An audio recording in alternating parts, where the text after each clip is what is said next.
Sheikhna. It's a pleasure to have you and an honor with us today. So the first question we want to ask you, so you were not born or raised as a Shia, so why did you choose to transition to the Shia sect? And how did your Islamic studies and learning about Ahlulbait help you in this transition? Bismillah ar-Rahman ar-Rahim. Alhamdulillah Rabbil Alameen wa sallallahu ala Muhammad wa ali Muhammad. Thank you so much for inviting me, and thank you for this interview. It's my pleasure and honor to be here. Yes, indeed, as you stated, I was not born in the Shia family. Actually, I am the first person in my entire family to accept Ahlulbait alayhim salam. Now, the journey started when I was trying to learn Quran, and I found Ahlulbait alayhim salam. I was looking for one half, and I found the other half, which is Ahlulbait alayhim salam.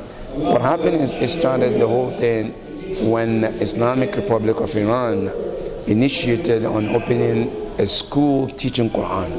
So I went there to learn Quran, and then I found Ahlulbait alayhim salam. And it took from that point, with the research and reading from what I hear, researching from the Sunni books, and I found Ahlulbait alayhim salam through those researches.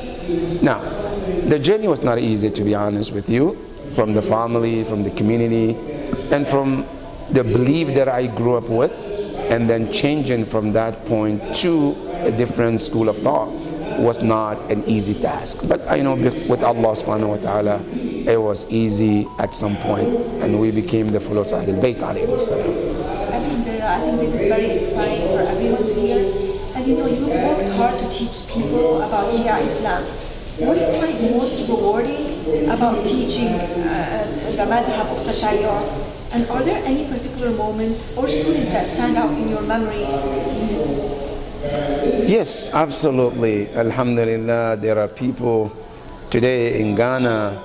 I have many students who we taught in Hawzah, where today they also lead in communities where they have their own massages, they have their own schools where they lead in community. So when I go to Ghana and I see them, it really makes me happy that these are the individuals that we taught Islam, we taught Ahlul Bayt, and not only they stayed on that path, today they only took it to the next level where they have their own community and they lead in that community. That's number one. Number two, there are many of them also today, they are also having their own Hawzah where they're teaching, and that is also one of the rewarding moments when we see those individuals. And for the purpose of the audience, are there any books or scholars that have had a significant influence in your journey and your understanding of Islam and Islamic scholarship? And if so, can you recommend some? Yes, there is. And personally speaking, there is no book that has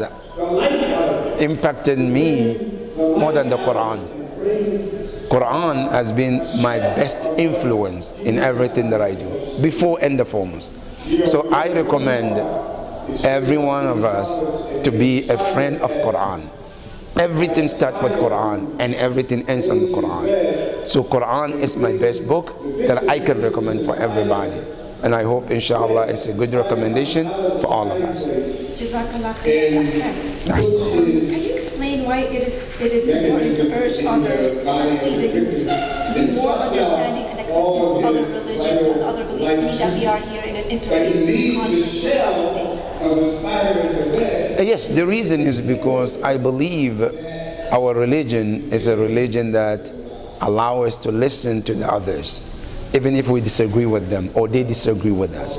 Now, one example that I can give is to look at the Quran, which presents Allah and Shaitan, where Shaitan disagree with Allah, and Allah gave him the opportunity to express himself, where he says, "Ana khayrun minhum, I'm better than Adam. La ubattikannahum, wa la umanniyannahum, wa la." He said, "I will misguide them. I will make them to change your creation."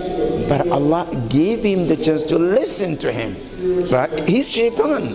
But Allah didn't shut him off that, "Oh, you're Shaitan, get out of here, get lost." No, He gave him the opportunity to speak.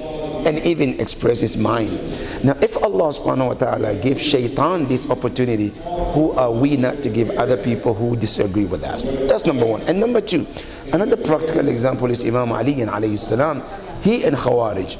Imam Ali alayhi salam, during his time, Khawarij has their own masjid where they were standing in that masjid cursing Imam Ali, right?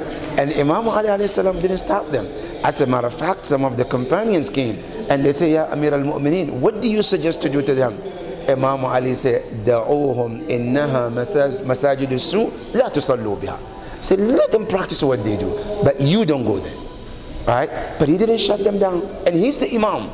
He has the power, right? But he gave the other people the voice to speak their mind, right? And on top of that, Quran tells us that we can disagree with people, but we have to listen to their wisdom.